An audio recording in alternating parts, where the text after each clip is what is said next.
taasisi malee jabaa humna keetiin gootonnee qorqamu. Beekelaarii badhee guddinas tarree booddee mataa buusu. Hin barbaadu gooftaa namoosisi fonkoo ilma burqaa buusu.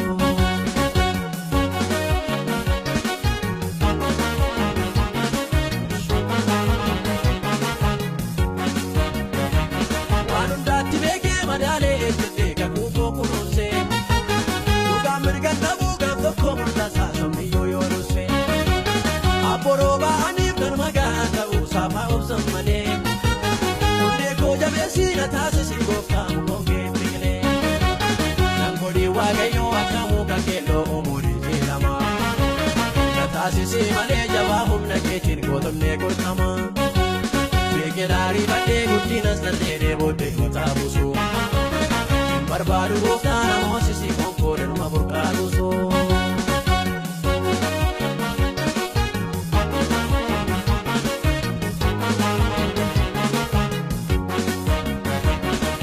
Yoo ilaalan margaraan isaa dharaareen hin beekamu.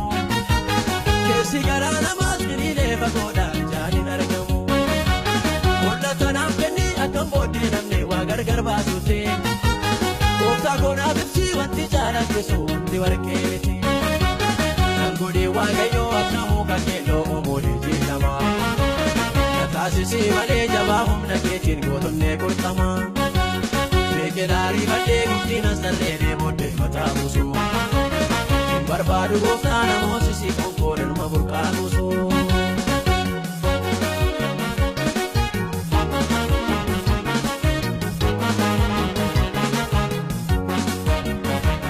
Guddinni si dhala harka quban qabne maatiitti taa'uudha.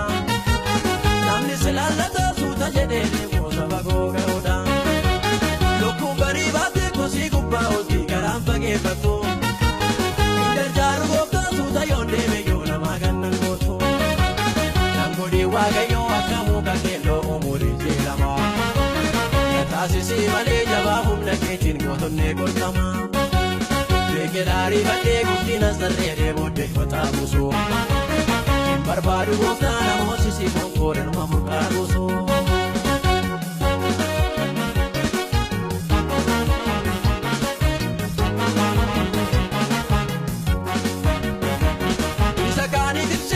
Kookaduu koo bakkee akka dhumne.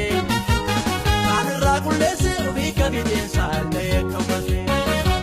Nan godhiin yaa gooftaa marga taffee keessaa kan jallisaa dhukkee. Qoraatti yantuudhaan qabamee akka namni ormaaf karaa taa'ee. Nan godhiin waaqayyoo akka muka keelloo umurii jedhama. Na taasisi malee jabaa humna keetiin gootonnee qorqama. Beekelaarii badhee guddinas tarree booddee mataa buusu. Barbaadu gooftaa namoosisi fonkoo ilma burqaa buusu.